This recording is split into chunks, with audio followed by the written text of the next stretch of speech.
Okay, hey, people, good morning. 1:38 p.m., 8/14/2017. Well, actually, as you know, it's afternoon, but that's okay.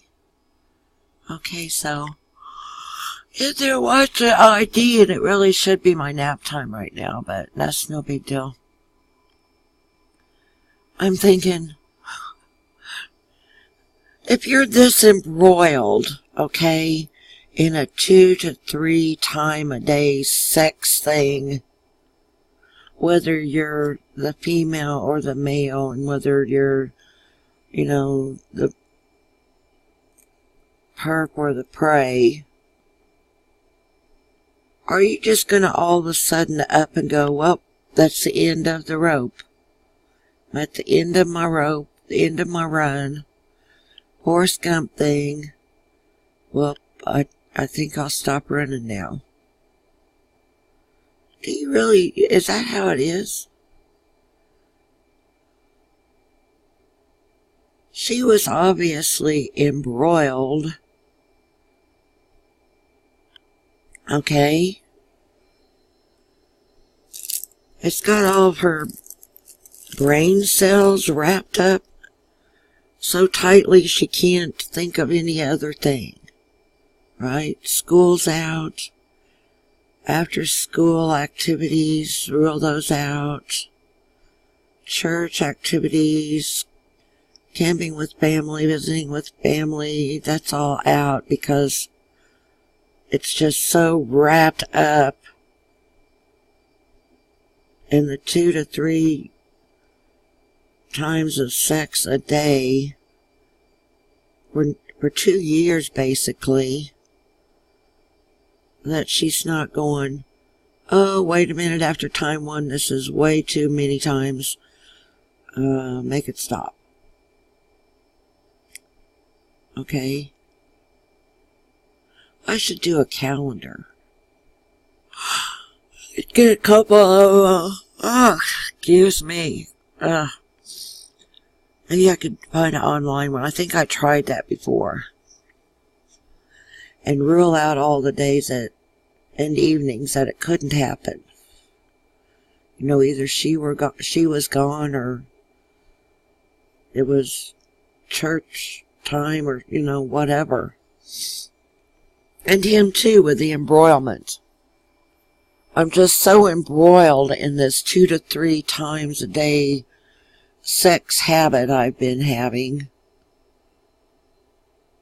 that all of a sudden I just go, nope, I'm guilty, bye-bye, and walk off. That's the strangest freaking thing I've ever heard of in my life. Both of them no longer want the company of each other. All of a sudden like that, just, what? Don't have it no more. Next thing.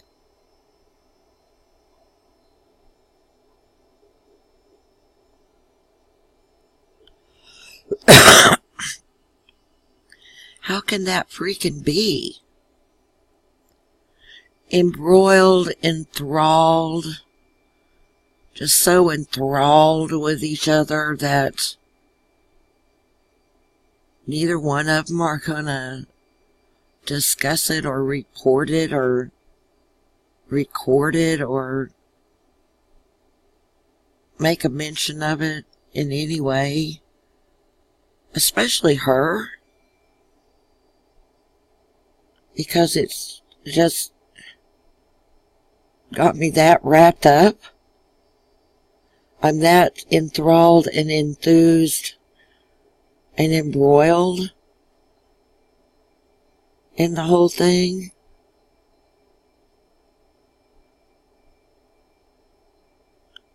that I don't have even the slightest little thing bad to say about the guy.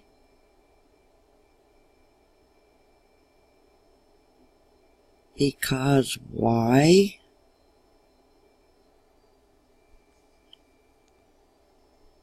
I don't get it. Maybe I'm not supposed to understand it. Maybe it's just one of those things special people understand. I kind of like to know, though.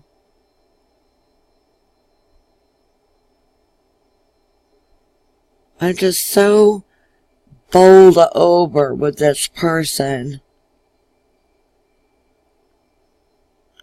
that nothing is as important as allowing it to continue without giving it away through a report or gossip or whatever.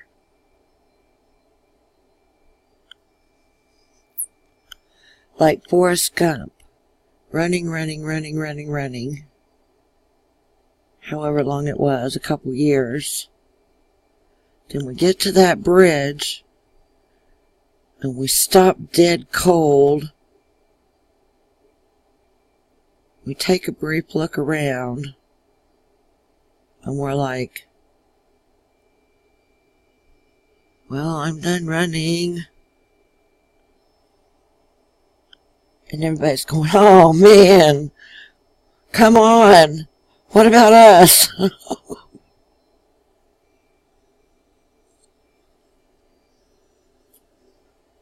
It can't end that way. Are you all serious? Why should it get to end that way? Like a Forrest Gump wannabe thing.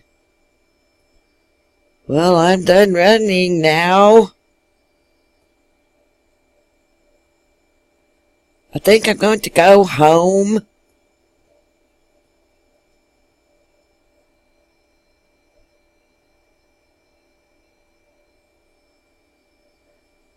I'm pretty much dumbfounded. How can anything be so stupid as that?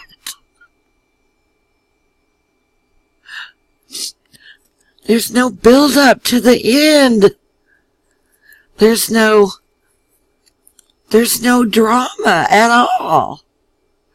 There's no escaping out an open window or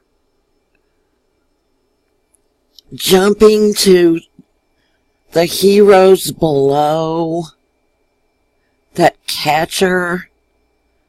There's no dramatic anything.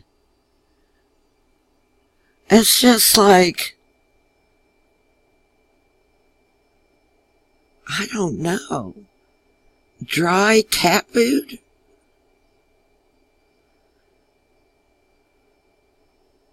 How can this be a real thing? Where is the drama? There's no escaping. There's no sneaking off. Because I even remembered this morning, she wouldn't, she didn't want to take care of her little room. And while she was gone one weekend, at pretty much the beginning, she might have actually had a couple visits before the divorce decree modification went through. Now that I think about it, that she was gone. And so we went to some rummage sales and got a few things like pieces of furniture, and the guys painted, and then we got some wallpaper hung up in there. It had two windows, two big tall windows and a little small closet. So we had to put a clothing rack in there because she had quite a collection of different clothing items. And went out to somewhere, I think it was Sutherland's or something, and they had these little plastic drawers, pink and purple, little, just to kind of tidy up different little things, hair deals and whatever. And, got a couple stacks of those and some curtains up. And she didn't want to care for it, We had done it while she was gone, John and I and the son, and thought, well, it'd be a nice little surprise when she came back, she'd see it and be, like maybe charmed by it. Like, oh, you guys did this for me. This is really cool, But it was just sort of more like a passé thing. And so, I got kind of hacked off, when she wouldn't deal with it.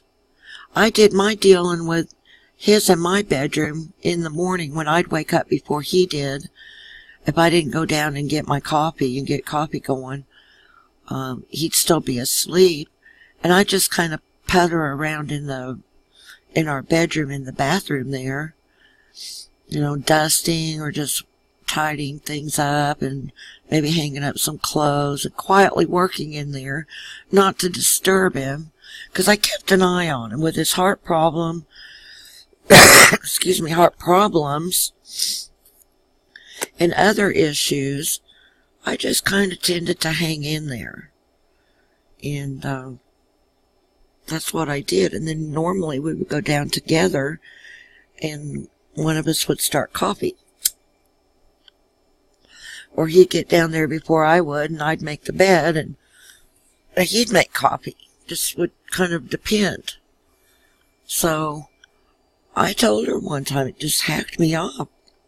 Well, how about you just sleep down there in the basement on the floor?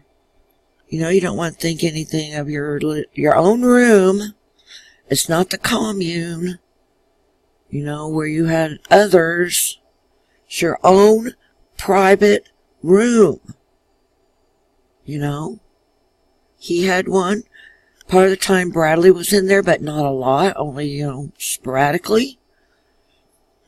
So we thought we were doing a big favor. Turns out she wanted to upset about it. So she did. She spent the night down there on that basement floor. Well, coming up the basement stairs to the right was the door to the north yard. That house had 3 doors. An east door, which was the front door, the north door, which was the side door, and then the south door was the back door. Wait a minute, west door was the back door was the west door. So, and then coming on up the stairs past that north door, it's like 3 or 4 more steps up, was the door to the family room, which at one time had been an office, but we switched it into a family room and cozied it up, with the TV and relaxing, sofa, blah, blah. So if she had needed to escape even at that point, she could have come up the stairs. I'm sure I wouldn't have heard her. And I had pretty much better hearing than John. Okay, because I didn't shoot a gun for a living for a while, okay? So then we were up the next flight of stairs in our room. So if she had come up the stairs, and even if they creaked, we wouldn't have heard it and could have gone on out that north door. What is wrong with these people these days? I mean, we had set her up in so many different ways. If she had needed an excuse, I hate to say it, if she had needed an excuse to go use someone's phone or go talk to someone, by leaving her there at home and going shopping, and like that thing with the basement deal, the night on the floor, she had it. We'd set her up so that she had those opportunities. They were given to her on a silver freaking platter. Okay? There just wasn't anything to report, it looks like. I mean, from this angle, it doesn't look like there was a need to report one thing. Especially not someone raping me 2 to 3 times a day, which basically makes me say she was too thrilled, if it happened, thrilled with it, that she wasn't going to let it go. So, running out of time again. Thanks for watching.